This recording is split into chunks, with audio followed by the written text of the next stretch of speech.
வணக்கம். இது உங்கள் சுக்கிரநீதி. ஒரு குடும்பத்தின் பலமே அதன் ஒற்றுமைதான்.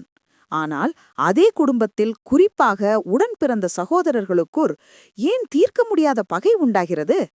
ஆயிரக்கணக்கான ஆண்டுகளுக்கு முன்பே சுக்கிராச்சாரியார் மனித மனதின் இருண்ட பக்கத்தை மிக தெளிவாக படம் பிடித்து காட்டியுள்ளார். சுக்கிரநீதியின் 6வது மற்றும் 7வது ஸ்லோகங்கள் ஒரு சகோதரன் தன் மனதிற்குள் நினைக்கும் பேராசையை வெளிச்சம் போட்டு காட்டுகின்றன.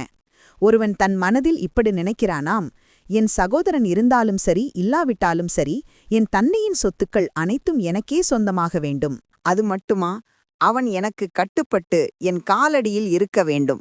ஆனால் நான் யாருக்கும் எதற்கும் கட்டுப்பட மாட்டேன்.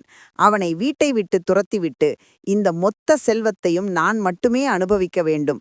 இப்படி ஒரு எண்ணம் யாருடைய மனதில் விதைக்கப்படுகிறதோ அங்குதான் உறவு முடிகிறது, யுத்தம் தொடங்குகிறது. சுக்கிரநீதி ஒரு முக்கியமான வரைவிலக்கணத்தை தருகிறது.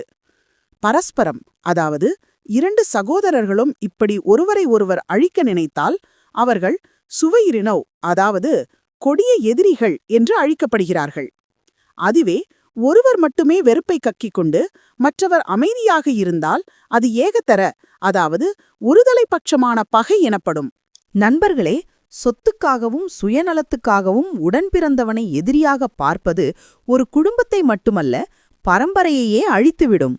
தந்தையின் சொத்தை விட சகோதர பாசமே மிகப்பெரிய செல்வம் என்பதை மறப்பவன் இறுதியில் தனிமரமாகவே நிற்க நேரிடும். பேராசையை துறப்போம், உறவுகளை மதிப்போம்.